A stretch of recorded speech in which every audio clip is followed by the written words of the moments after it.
24 ঘন্টার ভেতরে দিল্লি দখল করে নেব, দিল্লি হামারা হে, কলকাতা হামারা হে, আসাম হামারা হে, এই যে কথাগুলো তারা কিন্তু বলছেন। ওখানে আবার হেরা আবার নতুন মানচিত্র করে, বাংলাদেশের কোনো অস্তিত্বই রাখে না, মহাভারত ওরা কিন্তু আবার সেটা করে। অধর্মের বিরুদ্ধে ধর্ম স্থাপনা হেতু কৃষ্ণ নিজেই বলেছেন যে আমি আসবো, পুনঃ পুনঃ আমি আসবো, আবির্ভূত হবে যুগে যুগে আমি আসবো। অন্যদের জাতীয় পতাকা পায়ের নিচে মাড়াবো, এটা তো আমার দেশপ্রেমের লক্ষণ হতে পারে না। আমি যদি আমার আব্বাকে সম্মান করতে চাই, তাহলে আরেকজনের আপনার আব্বাকে আমি সালাম দেব যে না আমার বন্ধুর বাবা মানে আমারও বাবার সমতুল্য। তাহলে আমি ভারতের পতাকা পায়ের নিচে মাড়িয়ে আমি আমার দেশপ্রেমের পরিচয় কি দিলাম, এটা আমি হিসাবটা বুঝলাম না।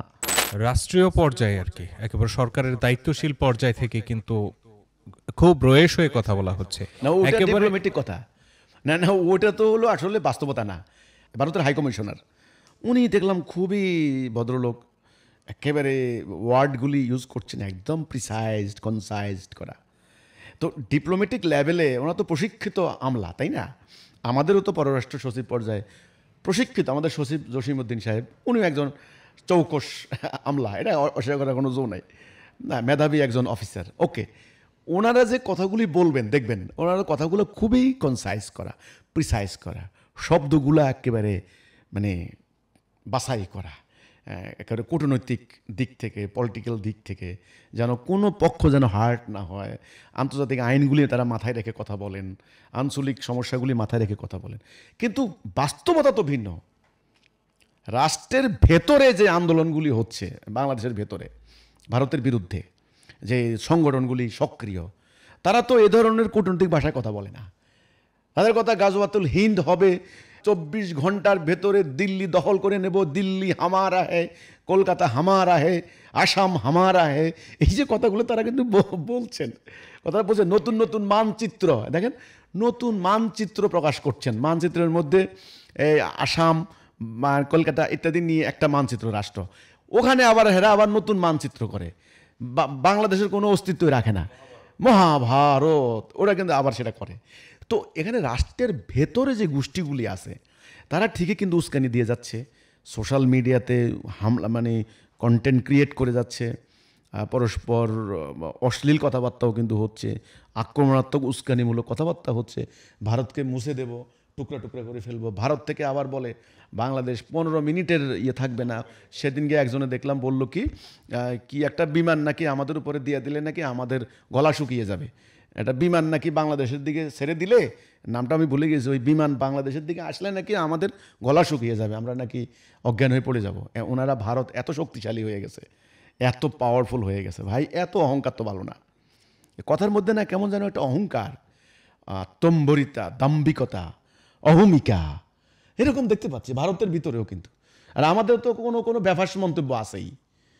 আমি ভারতকে বলতে চাই, দাদারা সবার সংযত হয়ে কথা বলা দরকার। আসলে আমি কোরআন শরীফ যেমন পড়ি, একেবারে ফ্র্যাঙ্কলি বলি, আমি সিনসিয়ারলি বলছি, আমি বেদও পড়ি, গীতাও পড়ি, আমার লাইব্রেরি তো আছে, আমার সব আছে। আপনার হলো সঙ্গীতা, সব সঙ্গীতা, যত মনুসঙ্গীতা বলেন, এই সব আছে।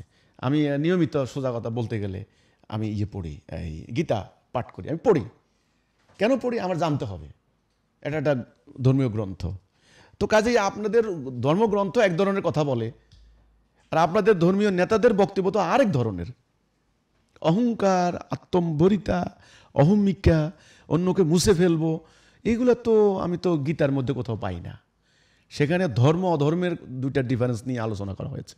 অধর্মের বিরুদ্ধে ধর্ম স্থাপনা হেতু কৃষ্ণ নিজেই বলেছেন যে আমি আসবো, পুনঃ পুনঃ আমি আসবো, আবির্ভূত হবে যুগে যুগে আমি আসবো, সৎ মানুষদেরকে রক্ষা করতে, আর হলো অসৎ খারাপ লোকদেরকে বিনাশ করতে, অধর্মের বিনাশ করতে, ধর্ম স্থাপনা হেতু আমি পুনঃ পুনঃ আসবো। ওনাদের পুনর্জন্মের যে ধারণা ওই হিসাবে। তো কাজেই আমি তো গীতা পাঠ করি, কিন্তু আমি তো দেখি না এ ধরনের উস্কানি, উত্তেজনা, অহংকার, আত্মম্বরিতা। কিন্তু আপনাদেরকে কে শিক্ষা দিচ্ছে এগুলো আমি বুঝতেছি না, এক নাম্বার। 2 নাম্বার হচ্ছে, দেখেন এই ভিয়েতনাম, আমেরিকার মতো শক্তিশালী রাষ্ট্র ভিয়েতনাম দখল করতে যায় পারে নাই, কিন্তু 52,000 সৈন্য হারিয়ে সেখান থেকে পালিয়ে আসতে বাধ্য হয়েছে। তো এই বাংলাদেশকে এতটা আন্ডার এস্টিমেট করছেন কেন দাদারা? তো ঠিক না।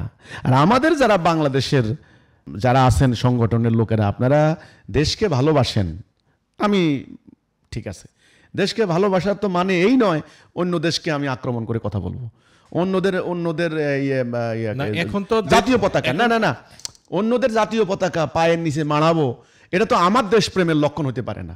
না, আমি যদি আমার আব্বাকে সম্মান করতে চাই, তাহলে আরেকজনের আপনার আব্বাকে আমি সালাম দেব যে না আমার বন্ধুর বাবা মানে আমারও বাবার সমতুল্য। তাহলে আমি ভারতের পতাকা পায়ের নিচে মানিয়ে আমি আমার দেশপ্রেমের পরিচয় কি দিলাম, এটা আমি হিসাবটা বুঝলাম না।